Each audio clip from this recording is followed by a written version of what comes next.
कोई मिल गया फिल्म से हुई फ्रेंचाइज क्रिश की शुरुआत को ऑडियंस ने हमेशा ही बेहद प्यार किया है।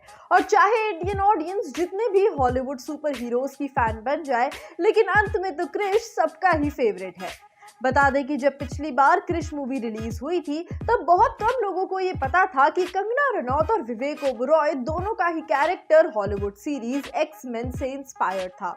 कंगना रनौत के कैरेक्टर को मिस्टीक और विवेक ओबरॉय के कैरेक्टर को एक्स-मेन की सीरीज मेजेंटो से डिराइव किया गया था।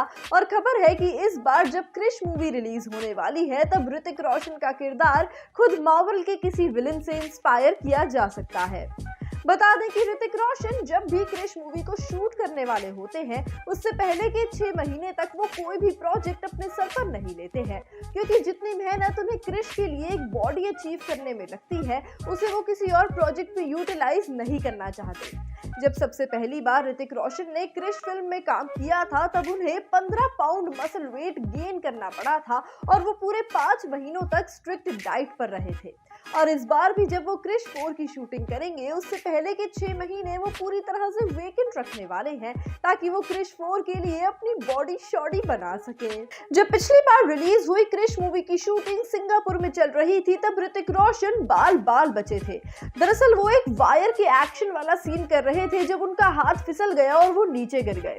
उनका सर जमीन से लगता और वहीं उनकी मौत भी हो सकती थी, लेकिन वो तो थैंकफुली पिछले दिन ही सिंगापुर में बारिश आई थी, जिसकी वजह से शूटिंग सीन पर हर जगह कैनोपी लगी हुई थी और ऋतिक रोशन जमीन पर गिरने की बजाय उस कैनोपी पर गिर गए और उनकी जान बाल बाल बची। क्रिश मूवी की फीमेल लीड के लिए सबसे पहले एक्ट्रेस अमृता राव को चुना गया था, लेकिन फिर कुछ समय बाद ही प्रियंका चोपड़ा की मूवी ऐतराज का स्पेशल लुक बाहर आया और डायरेक्टर्स को इसमें पीसी का अंदाज इतना ज्यादा पसंद आया कि उन्होंने अमृता राव को रिप्लेस कर दिया और प्रियंका चोपड़ा को उनकी जगह दे दी। लेकिन कुछ समय बाद प्रियंका चोपड़ा ने कहा कि उनकी शूटिंग डेट्स डायरेक्टर्स के साथ मैच नहीं कर रही हैं और इसीलिए वो फिल्म से आउट हो गई। बस तभी डायरेक्टर्स ने ऐश्वर्या राय बच्चन को अप्रोच किया और ऐश्वर्या राय ने तो इस फिल्म के लिए हामी भी भर दी थी, लेकिन अचानक से प्रियंका चोपड़ा ने कहा कि वो शूटिंग डेट्स पर अवेलेबल है और फिर से ऐश्वर्या राय को क्रिश से टाटा बाय बाय कहना पड़ा। और बस तभी से माना जाता है कि ऐश्वर्या राय और प्रियंका चोपड़ा इंडस्ट्री में ज्यादा अच्छे दोस्त नहीं हैं। वैसे ऐसा सिर्फ क्रिश की बारी में नहीं हुआ है।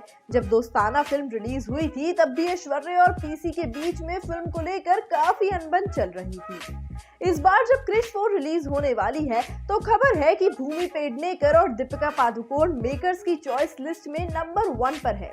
वैसे तो क्योंकि इस बार ऋतिक रोशन का किरदार मार्वल की सीरीज से इंस्पायर होने वाला है, तो प्रियंका चोपड़ा को भी डायरेक्टर्स इस फिल्म में कास्ट करना चाहते हैं, लेकिन क्योंकि अब वो एक बहुत बड़ी इंटरनेशनल स्टार बन चुकी हैं, इसीलिए क्रिश में उनका हिस्सा होना काफी ज्यादा मुश्किल है।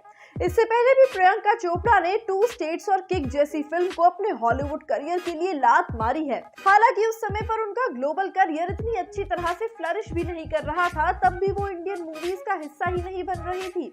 और अब तो वो इतनी बड़ी इंटरनेशनल स्टार बन चुकी हैं, तो डेफिनेटली बॉलीवुड मूवीज में उनका पार्ट लेना काफी ज्यादा मुश्किल है। क्रिश 4 की शूटिंग इसी साल शुरू होने वाली है और ये मूवी दिसंबर के महीने में रिलीज हो जाएगी।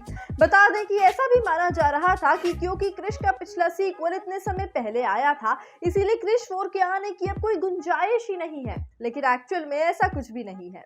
जब इससे पहले भी क्रिश का इससे पुराना सीक्वल रिलीज हुआ था, तब उन दोनों के बीच में 11 सालों का बड़ा डिफरेंस था। सबसे पहले क्रिश साल 2006 में रिलीज हुई थी, जिसके बाद क्रिश का तीसरा पार्ट साल 2013 में बाहर आया था और अब साल 2024 में इन दोनों मूवीज के बीच में भी 11 सालों का बड़ा डिफरेंस हो जाएगा। वेल दोस्तों, आपको अभी तक की रिलीज हुए क्रिश के सारे सीक्वल्स में से सबसे धमाकेदार भाग कौन सा लगा, हमें कॉमेंट्स में जरूर बताइएगा। और ऐसे ही और इंटरेस्टिंग अपडेट्स के लिए जुड़े रहिए हमारे साथ और सब्सक्राइब करें हमारे चैनल बॉलीग्राज स्टूडियोज को।